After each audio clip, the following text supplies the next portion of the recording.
الست المغتربة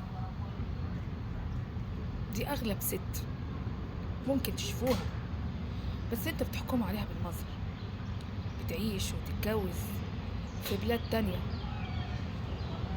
ما عندهاش لغة، بتعيش خايفة، خايفة على ولادها من هوية مجتمع غير مجتمعها. بتعيش خايفة على ولادها، بتعيش مقسومة نصين، نص لهويتها ونص في البلد الجديدة اللي بتعيش فيها. تبقى خايفة على دين ولادها وأصول ولادها، في نفس الوقت خايفة من المجتمع اللي هي عايشة فيه. المغتربة عاشت لوحدها، ربت ولادها لوحدها، راحت تولد لا معاها أب ولا معاها أب ولا معاها أخت. الست المغتربة دي أعظم ست عانت وخافت وعاشت في غربة. هتقولولي غربة ايه؟ ما هي مع ولادها وجوزها وعايشة في حياة مادية كويسة. الحياة المادية اللي انتوا بتحكموا عليها دي عبارة عن مظهر. أغلب المغتربين ناس غلابة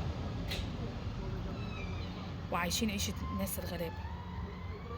أغلب المغتربين عاملين زي اللي رقصوا على السلم، لا اللي فوق شافوهم ولا اللي تحت عرفوهم. المغتربين ضايعين، مش عارفين يحتفلوا بأنهي عيد، بأعيادهم ولا بأعياد البلاد اللي مغتربين فيها. اللي بتحسد المغترب شوف مشاعره وشوف شعوره.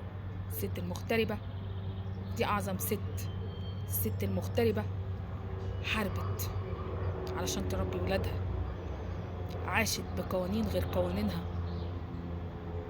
لقيت نفسها وحيدة وسط ناس تانية ما تعرفش تتكلم بلسانهم ولا تعرف تتكلم بأفكارهم.